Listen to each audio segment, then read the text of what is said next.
Hi, this is Dave Scott with KM Systems Group. Thanks for joining this webinar.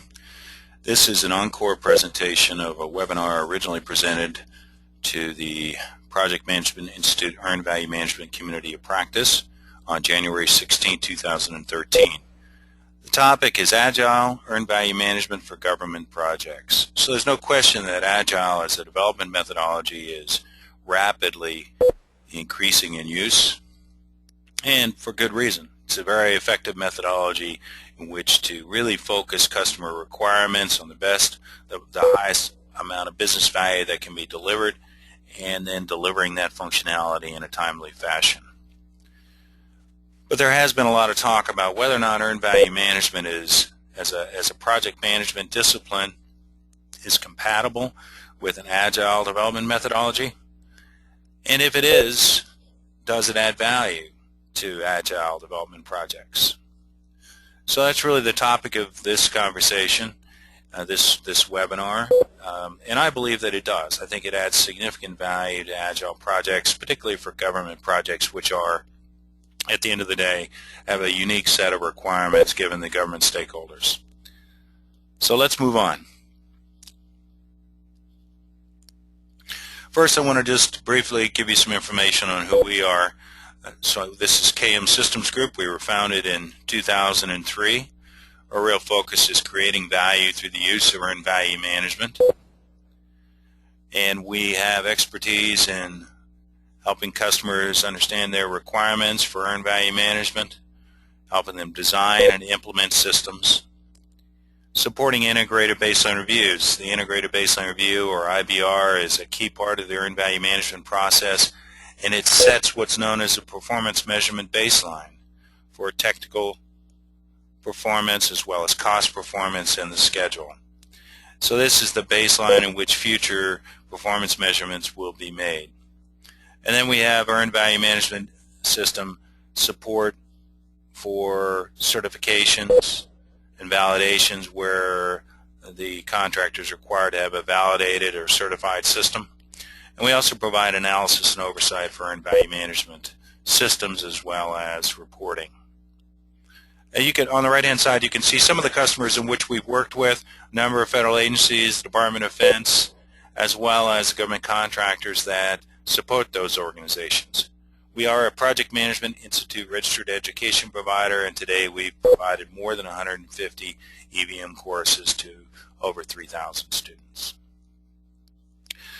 So let's move on to the agenda. So what we're going to talk about, why Agile. So why is Agile growing so rapidly in use as a development methodology? And we can talk a little bit about Agile fundamentals, set the stage there, if you will. Then we're going to talk about why do earned value management on Agile projects and applying earned value management to government Agile projects. So clearly one of the reasons for the increase of Agile as a methodology is project success rate. Some of you may be familiar with the Standish Group Chaos Report on IT Project Success. So this is a survey they've conducted over a number of years. And we can see that on average, their survey shows that over 25% of projects are deemed to have failed. Failed defined as either being canceled before completed or delivering such a limited set of functionality that the system was never used. Over 45% are deemed to be challenged in the survey, in that they were significantly late, over budget, or delivered fewer than the required features. Only 28.8% on average of projects in the survey were deemed to be successful, and that in a reasonable variance of cost, schedule, and scope.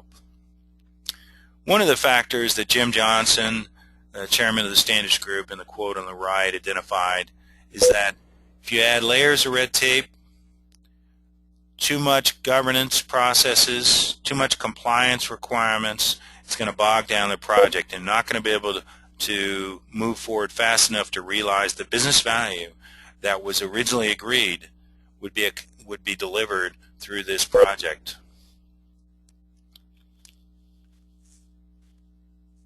So clearly we need to look at a different way of accomplishing the work. Certainly the federal government is challenged with these exact characteristics. So we want to empower our teams to be flexible. We want to cut through some of the layers of red tape. We want to eliminate some of the governance and compliance processes. But at the end of the day, we do work within the federal government, and we have a responsibility to be good stewards of the taxpayer dollars, our taxpayer dollars. So there is a level of governance and compliance which needs to be delivered. So the Office of Management budget in their 25-point plan to reform federal information technology management. This is a plan that was originally put forward by the Office of Management budget about 2 years ago by the then federal CIO, Vivek Kundra. They stated that they found that many current IT projects are scheduled to produce the first deliverables years after work begins, in some cases up to 6 years later. In 6 years, technology will change, project sponsors will change, and most importantly, program needs will change. Programs designed to deliver initial functionality after several years of planning are inevitably doomed. So the Office of Management budget recommends a modular development to best practices. Federal IT programs must be structured to deploy working business functionality in release cycles no longer than 12 months and ideally less than 6 months. Recent directives actually say have decreased that to requiring all project deliverables within 6 months. With initial deployment to end users no later than 18 months after the program begins. The Department of Defense and the National Defense Authorization Act 2010, Section 804, required early delivery and often delivery aimed at changing the culture to embrace speed and responsiveness by deploying capabilities every 12 to 18 months also. Both organizations recommended an incremental and iterative development and testing approach, or an agile approach, acknowledging these approaches will deliver better results than today's so-called Big Bang.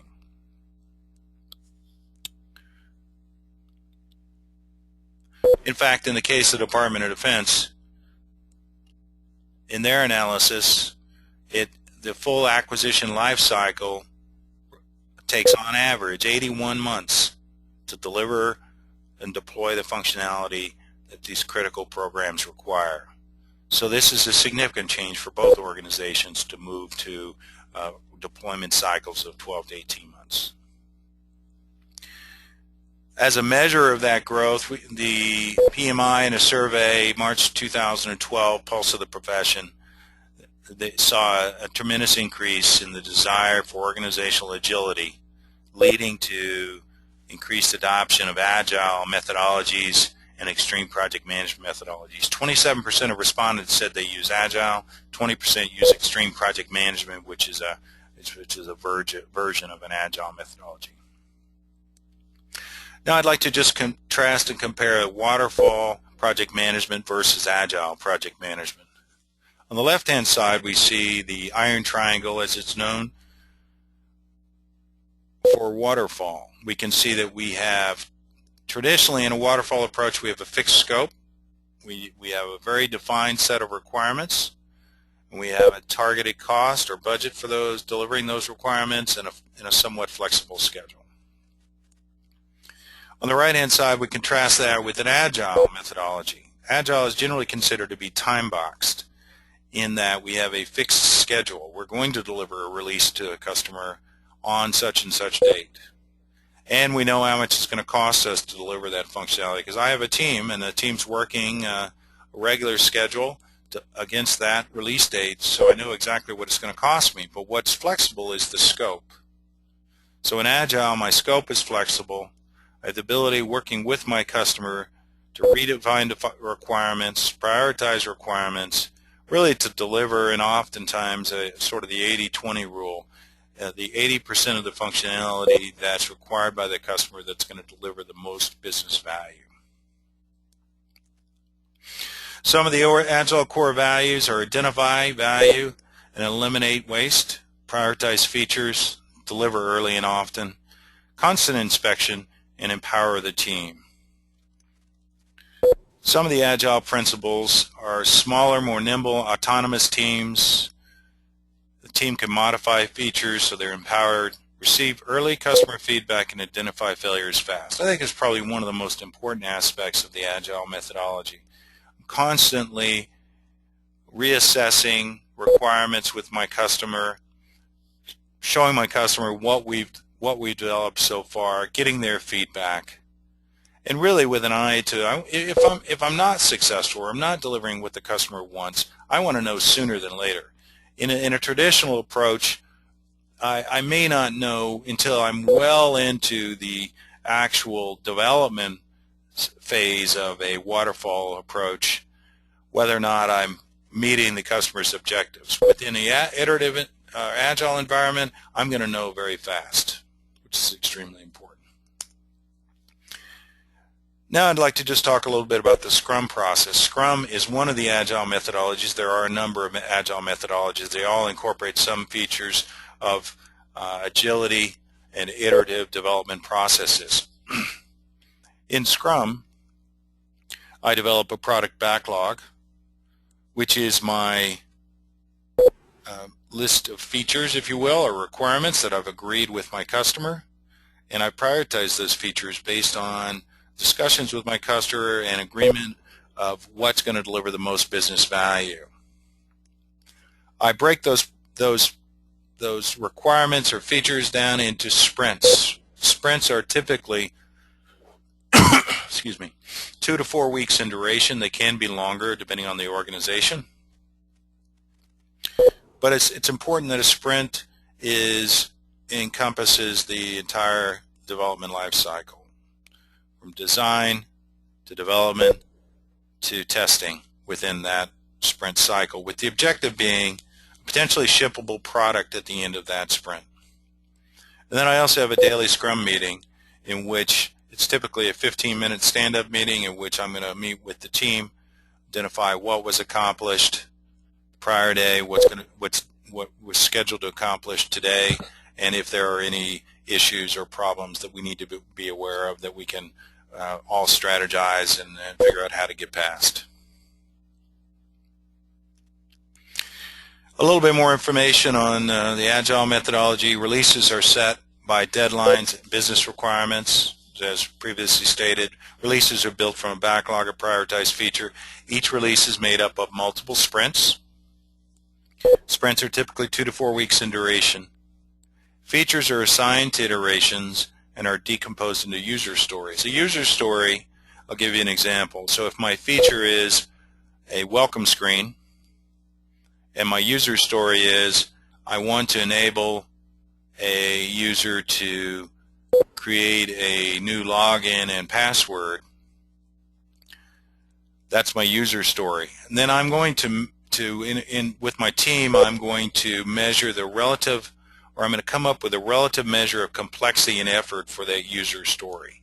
So what is it in the past, what's our experience in terms of the level of effort required to develop that create a new username and password functionality? And one of the ways that's most often used is to estimate the level of story points. So the team may decide and agree that it typically takes 5 story points to accomplish that user story. So that's a relative measure of complexity and effort for a user story. There are other methodologies that are often used to measure the level of effort for a story. One of the artifacts that's most often used is called the sprint burndown chart. So here we have an example for a sprint. We can see my sprint runs from April 29th to May 24th. I can see my measure on the left-hand side. In this case, it's hours, but it typically is story points. But I can see that I started around 800, and I must have added some additional effort because it's actually increased. But I can see the performance of the team going down to 0. So I'm measuring from my overall objective, and then it's sort of a countdown to 0 over the sprint. And I can see how the performance has been. So I can not only measure the technical performance, but I can also measure what they call the velocity. So the slope of this line is the velocity. So it is the amount of story points that my team can typically accomplish within a particular sprint. This is often also turned around the other way, where we have a sprint burn-up chart. It shows the same thing. Sprint burn-up chart, and these can also be done for releases. So it's a very important measure of performance for a sprint team. So now let's talk about why do earned value management on Agile projects. First, a little bit about earned value management. It's a systematic integration and measurement of cost, schedule, and technical accomplishments. So it states the work completed. Earned value is a measurement of the work that's actually completed, typically expressed in dollars, but can also be expressed in resources. It provides an objective cost and schedule metric. It enables trend analysis and change control. And it's governed by an industry standard in the United States called the ANSI EIA 748B standard, which is the latest release of that standard. If I look at a chart, and I want to just contrast how we traditionally measure and manage projects versus their earned value management approach. First, I'll look at the traditional. The red line represents the budget over my timeline for my project from January to December. I can see my total budget is $60. The blue line represents the actual expenditures. So my time now is, it looks like I'm around June. My actual expenditures are $60. So what does this chart tell me? If I use this chart as a measure of the performance for my particular project, I can see that my original budget was $60, but I've already expended $60. So do I assume that I've completed my project? Probably not. On the other hand, if I use time now as a measure of performance, you can see that I've completed about, I'm halfway through the timeline of the schedule for my original project. So does that mean I'm halfway through the project, in which case I assume I'm going to need a lot more money to complete this project? I really don't know.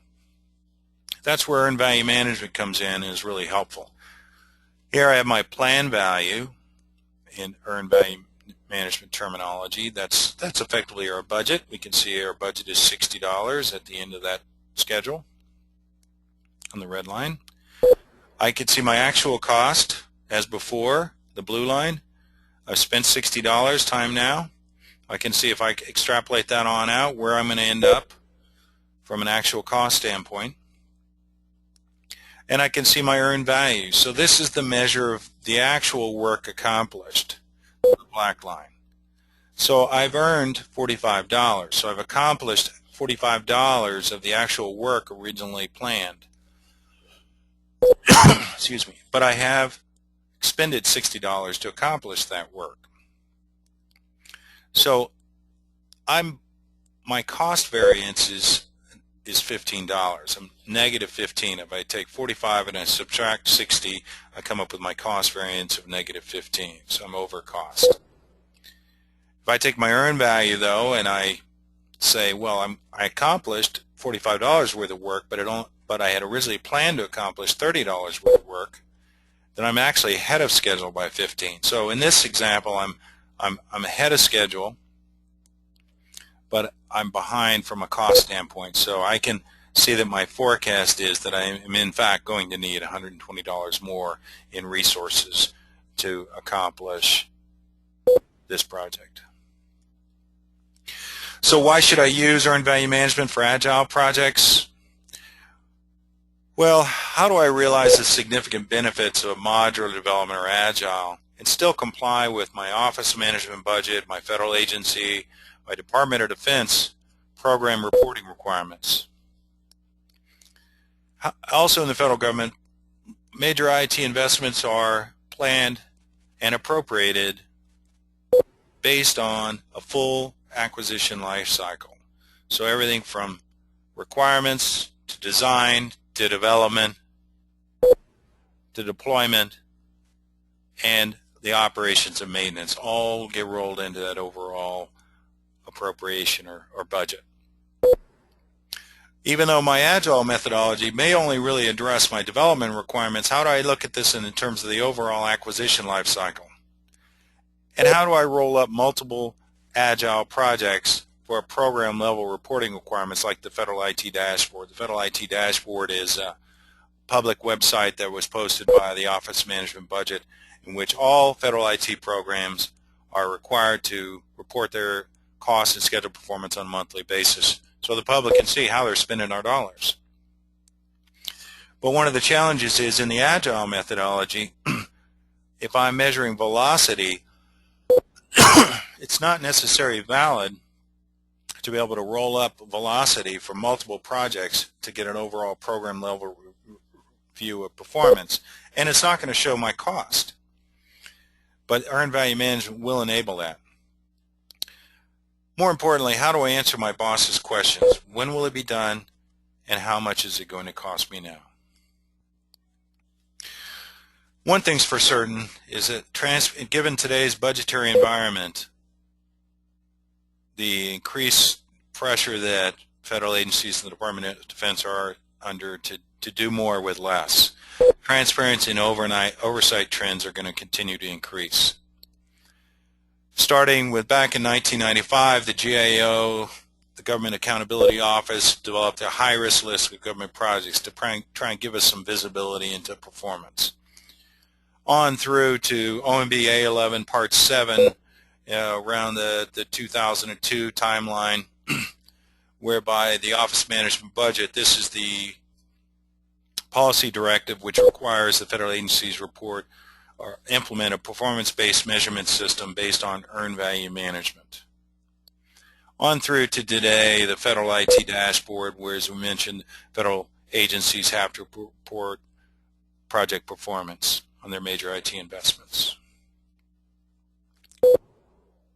So a few considerations. Agencies and contractors both report Agile reports showing the historical performance of teams in production in units or story points, as is often used as the measure of performance.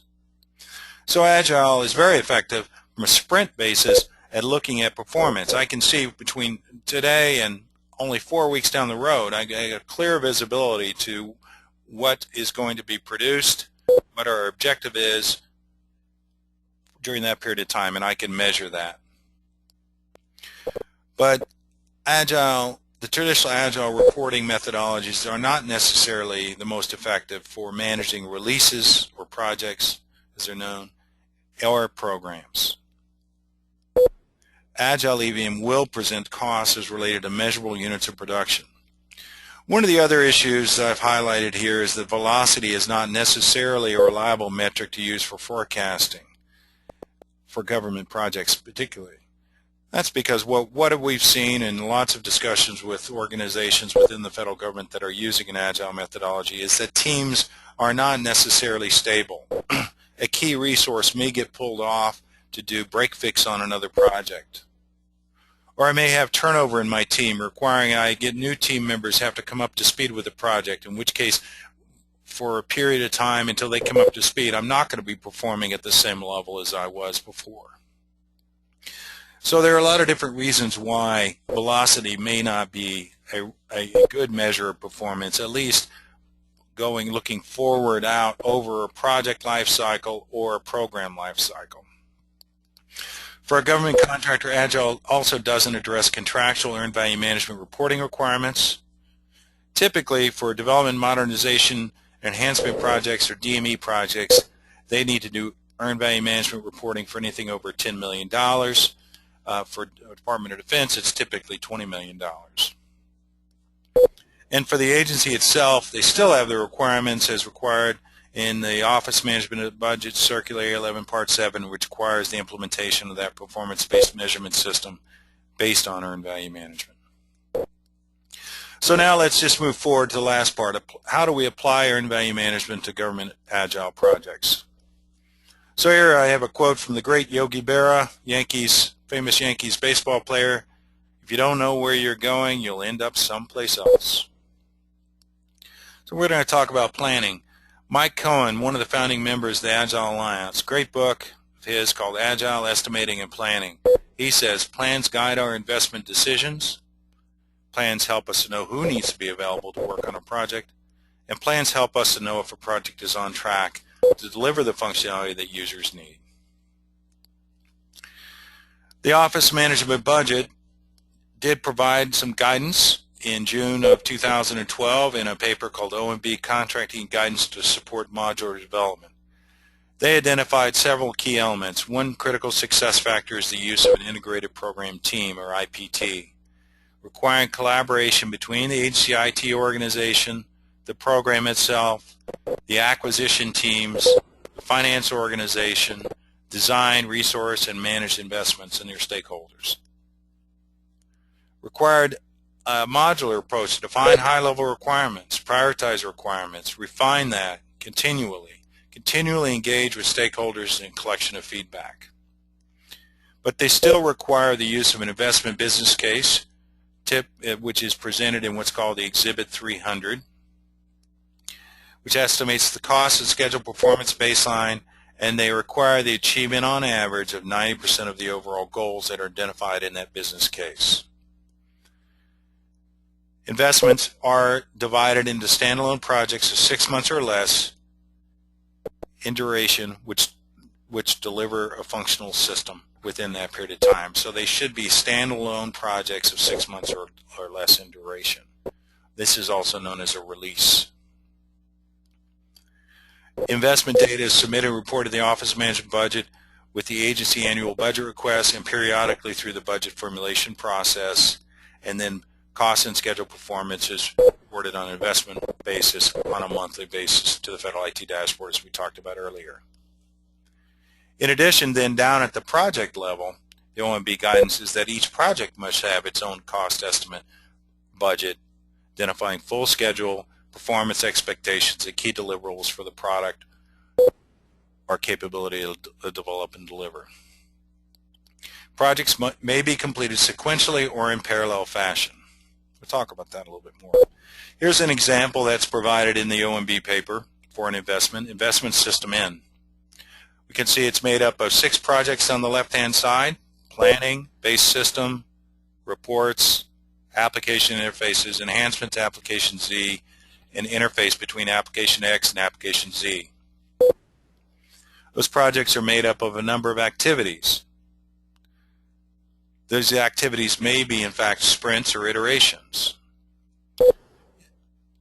But they also could be sort of a hybrid in that my planning system, my planning project, I should say, may be, in fact, conducted on a waterfall basis if I deem that that's the most effective methodology to utilize to develop the high-level requirements and to complete my planning process. But the subsequent projects, like the base system, may be an agile methodology in which each of these represents a sprint: requirements and design sprint, release 1 sprint, migration of legacy data and disposition of system Y, so forth. Each of those could be an agile project. And they could be, as stated earlier, executed on a sequential basis or in parallel with the other projects. Some of the key glossary, I suppose, if the Agile planning methodology is an EPIC, these are typically high-level requirements which may not have been defined into features. So we may not know exactly what is required to accomplish these features, but they exist in our backlog in the future. The current product backlog is all the defined stakeholder features that are prioritized based on the business value. These features are typically broken down into user stories. A user story is a current project feature. And a user story, as an example, might be if my feature is a welcome screen on a website. My user story might be I need to enable a user to be able to create a new username and password. Now, what the team's going to do is they're going to estimate the level of effort typically required to accomplish this user story. The methodology most frequently used is the story point methodology. So the team's going to agree the number of story points required to accomplish that user story. So in my example, of the create password, username and password user story, I may be typically 5 story points. So this is the relative level of effort that the team agrees that is taken to accomplish some similar functionality in the past. I can now develop an average story point cost based on my historical team performance. So if my team has typically been able to accomplish 50 story points during a 4-week sprint, and I know what my team cost me during that 4-week sprint, I can come up with an average story point cost. One of the other things I can come up with is velocity. Velocity is the measure of my Agile team performance. So how many story points can my team typically accomplish over that period of time? So as we said, my team can typically accomplish 50 story points over that period of time. So this would be the velocity. One other term that I want to introduce here is called testable requirements. Testable requirements may be used on implementing earned value management for Agile projects, and it becomes an objective measure of performance for a user story. So I may have identified and documented 5 testable requirements for a user story. And at the end of the day, the program manager, the project manager, or the customer may be responsible for signing off on those testable requirements. Not required that you use this methodology, but we think it adds a lot of additional fidelity to their earned value management objectivity, and we'll talk about that in a minute. Here's a graphic presentation actually from the Office Management Budget in the same paper we talked about earlier. And we see that investment system in across the top, typically of a variable duration. Recommendation is 12 to 18 months to deployment. The agency has to create an Exhibit 300, which is their business case, requesting appropriation for that project. And then on an ongoing basis, they need to report progress of that project from a cost and schedule performance basis on the federal IT dashboard that we talked about earlier. That investment system in is made up of several projects. If I look at project 1 in the middle on the left-hand side, see it has a duration of 6 months or less as per their requirement by the Office Management Budget. I have a release plan, so what are the features and functions that I'm going to deliver? What's it going to cost to deliver those features? What's my cost estimate or my budget? And I also have to report to the federal IT dashboard at the project level. So I'm reporting at both the project and the investment system level to the public. And I can see my project 2, 3, and 4, so forth. Now below project 1 I can see I have an iteration. Now the guidance from the OMB is that iterations, or sprints as they're often called, are 90 days or less in duration. I also have to have cost and schedule targets for my sprints. I have to have a plan. I have to have identified the features. And I may award these during a task order process, but that's a whole other issue for another day, talking about how do we in the federal government contract for delivery and functionality on an Agile project. And then I have iteration in. So I may, in my planning process, only plan out one sprint at a time or one iteration at a time, or I may plan multiple iterations going forward. In some cases, for Department of Defense projects, I've seen where iterations are planned 6 months or more in advance. But in this case, I only have planned one iteration at a time, and I have all the rest of my features in a planning package in the future. Now I've augmented this graphic a little bit. I've introduced another element here in the middle. As you see underneath my project, I have control accounts. I may have control accounts 1, 2, 3, and ongoing. So my sprints roll up to my control account. So I may have, and oftentimes a control account will span multiple sprints. So I have my iteration 1, once again 90 days or less. I have the features that I assign to that iteration. And features, typically the best practice is that features can be completed within a sprint or an iteration and not span multiple iterations. If I deem that there are too many user stories to be accomplished within a particular sprint, best practice is that feature will attempt to break that feature into two features that can be one feature in one sprint and the next feature in another sprint. In earned value management terminology, my features are my work packages.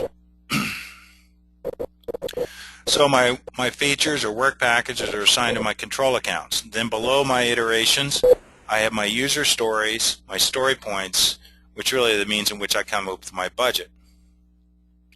And then I'm going to measure the accomplishment of my user stories based on a couple of different methodologies, either testable requirements that we talked about or a 0-100 measure of performance. So let's talk about that. Here I show my work breakdown structure. So not your typical waterfall work breakdown structure, which would be very, very detailed down to the lowest level. Here we really only have a few levels. And I can see my features 1, 2, and 3. Feature 1 being the welcome screen, feature 2 the advert or splash screen, feature 3 being the catalog editor, all rolling up into my control account 1. You can also see my control account 2 with features 4, 5, and 6 rolling up into it. Now I need to, in earned value, I need to time phase that budget. So I typically, in earned value, I do that by creating a project schedule. Here I have a very simplified project schedule with each of my, with the sprints being my schedule buckets, really. Here they're just represented by months, but they could be whatever duration you want. My feature 1 welcome screen is budgeted at $12,000. You can see that that's in the September time frame, so that's my September sprint. Feature 2 is also in that sprint, my advert splash screen, and it's budgeted at $9,000. But feature 3, which does roll up to control account 1, which is my catalog editor, is in my next sprint, my October sprint, and it's budgeted at 12, as is feature 4, which rolls up to my control account 2, which is my personalized ads, which is budgeted at 8,000. So we can see how we've spread that budget within these buckets of sprints. So that's effectively the most detailed level of scheduling that we typically do. Now, how am I going to earn value? So I'm going to earn this budget based on one of two recommended methodologies. One is assign a 0-100 EVM method for each work package or feature. So I've either completed it or not. If I've completed it, I'm going to earn 100% of the budget. I'm going to earn 100% of the work for that feature.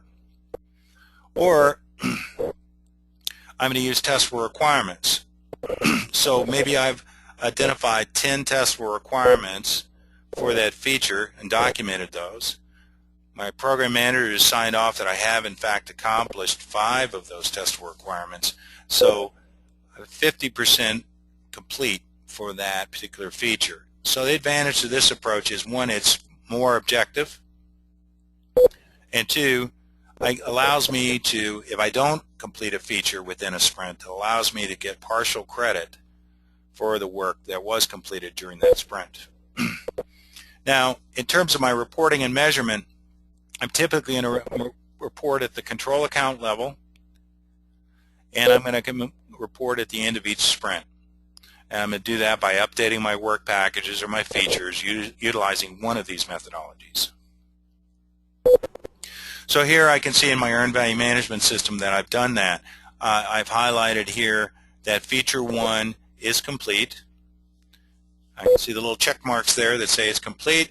So that means I've earned all the budget for feature 1, and I can see the milestones there. My little triangles are solid. But on the other hand, I originally had planned to complete feature 2 in my September sprint, but I have not completed it. You can see the little triangles there. My milestones are not filled in, so I haven't earned the budget because I'm using a 0-100 methodology here. Now, how does this all get reported out? Well, as a contractor, I typically I'm contractually required to report utilizing what's known as CPR reports or contract performance reports. Now, these are now called IPMR, Integrated Program Management Reports. And there are 7 different formats of those that may be defined in your contract. Here I have format 1, which is my work breakdown structure format, and I can see my current period, budgeted cost, actual cost of work performed. So that's my earned value, and the variance, the schedule and cost. And then I have a cumulative to date. I want to look at both the current period and how the project has performed to date. And then I can see my at completion. Now, one of the key aspects of Agile is its flexibility and the ability to meet changing customer requirements, or meet the requirements if we decide that, you know, I had planned on getting feature 3 done, but I now realize that there's some additional work that needs to be done before I can do feature 3, so I need to move something else in its place. So it gives us the flexibility to manage that process. But at the end of the day, for the sprints that have been defined, have been planned out, the team agrees that they're going to accomplish a certain amount of work during that period of time. So for sprints that have been started and a feature not completed in a sprint, that may be moved to the next sprint, but it would result in a variance from an earned value management standpoint. But features planned for a sprint which hasn't been started may be swapped with a feature from the backlog. So in my example, I decide I'm not going to do feature 3, I need to do another one, so I'm going to move feature 4 in its place. And it should be of equivalent effort. So if I originally defined that feature 3 was 10 story points, I should replace it with a feature which is a relative level of effort, 10 story points also. Because at the end of the day, my team can only accomplish so much during a standard 4-week sprint. Features moved from one iteration to another should be treated as replanning, which occurs at the beginning of each iteration. So it is not a baseline change. Baseline changes only occur when project deliverables are removed or added, resulting in a contractual modification.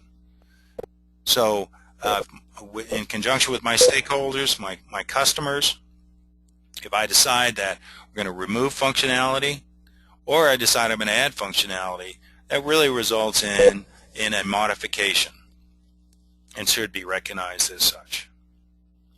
Now I want to look at some reporting. So here I have a variance analysis report. The blue line is my actual cost of work performed. So that's my actual cost that I'm going to keep track of. I can see at time now, January 2013, my actual costs are about $92 on my project. Now, the red line is my plan or my budgeted cost of work schedule. That's what BCWS stands for, is my plan value. I had originally planned to spend $93.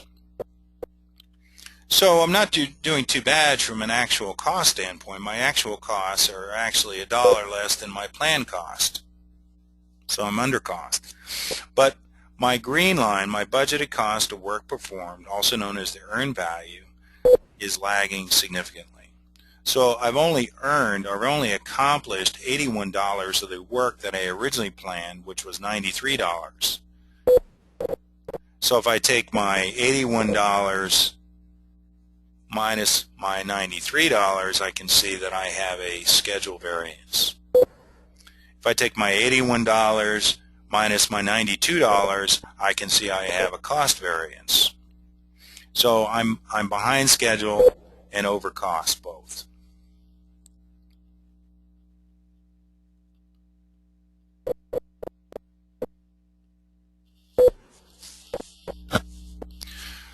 Next, I want to add one more element here, which is my variance analysis and forecasting. So my variance analysis and forecasting, I've now added 2 lines here. My estimate at completion, so I can take my earned value and I can either, I can do what's called an independent estimate at completion. So what do we now think it's going to cost based on our earned value management metrics? So we now think it's going to cost us in January 2013 $116. So that's my top line, the purplish colored line. But my budget at completion is $105. You can see we actually added budget in November. We must have added some functionality and added budget. But at this juncture, I'm estimating and forecasting that my cost is actually going to be relatively significantly higher than my actual budget. So the question, of course, is what can I do? Is there something I can do to catch up from a performance standpoint, or do I need to get more money? So in summary, on the left-hand side, I see a release burn-up chart. This is a traditional Agile artifact for measuring performance over the release cycle. I could see my requirements up the left-hand side and the performance of those requirements through my releases. And the top line is my total number of requirements, and once again I can see that I added requirements. Now Agile is an extremely efficient and effective development methodology for all the reasons we talked about earlier. But your traditional Agile burn-up chart like this, release burn-up chart, only measures technical performance. And contrast that with the chart on the right-hand side, which we just reviewed, which is my earned value management chart. It measures cost, schedule, and technical performance on a cost basis. And it enables forecasting as well as stakeholder and compliance reporting. So clearly, this enables me to answer the two questions that we talked about earlier, my boss's questions. What's it going to cost me now? And when am I going to be done? So hopefully you found this webinar to be informative. If you have any questions, feel free to give me a call. This is David Scott with KM Systems Group. My number is 973-349-2561, or you can email me at dscott@kmsystemsgroup.com. Thank you very much for your time.